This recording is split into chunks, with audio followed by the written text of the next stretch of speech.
Hi there, folks. It's me, Michael Bach, your diversity dude, and it's time for another episode of Monday Morning Musings. And this episode I'm entitling When Politicians Tweet. So you've probably heard the news that recently Maxime Bernier, once candidate for the leadership of the Conservative Party of Canada, recently tweeted, put out a series of tweets accusing the Liberal government of extreme multiculturalism. And while it's not scientific, it is fair to say that an incident occurred as a result. Bernier cited the naming of a park in Winnipeg after the founder of modern Pakistan as being an example of this cult of diversity. And I just want to read you part of the tweet. So this is Bernier's words. He said, "Trudeau's extreme multiculturalism and cult of diversity will divide us into little tribes that has less and less in common, apart from the dependence on government in Ottawa. These tribes become political clienteles to be bought with taxpayer money and special privileges." He went on to say, "Having people live among us who reject basic Western values such as freedom, equality, tolerance, and openness doesn't make us strong. People who refuse to integrate into our society and want to live apart in their ghetto don't make our society strong." This is racism. This is nothing short of racism.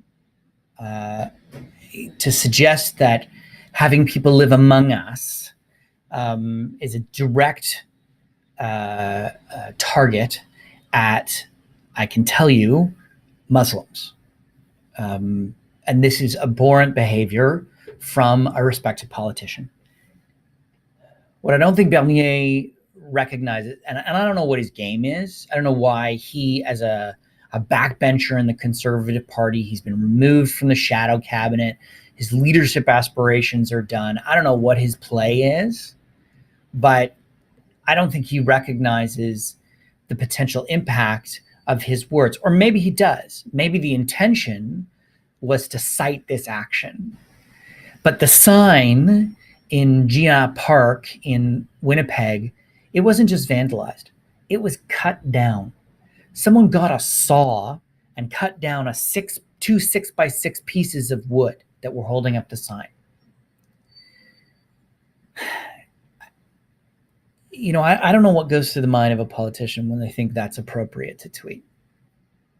That they don't understand the implications of doing so, that they are a public figure, that they have a voice, and they're using that voice to give permission to people who may be thinking some things that are racist, xenophobic, homophobic, sexist, whatever, anti-Islamist, anti-Semitism, whatever the case is,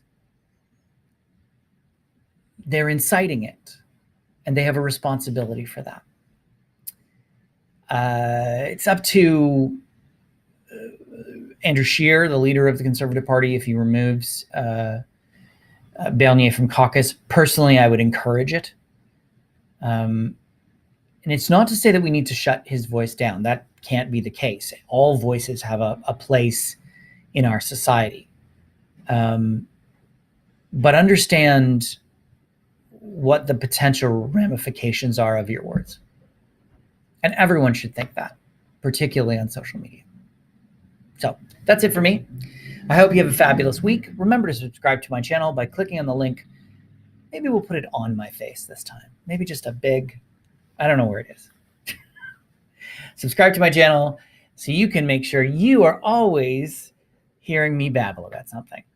Have a fabulous week, and we'll see you next week for another episode of Monday Morning Musings.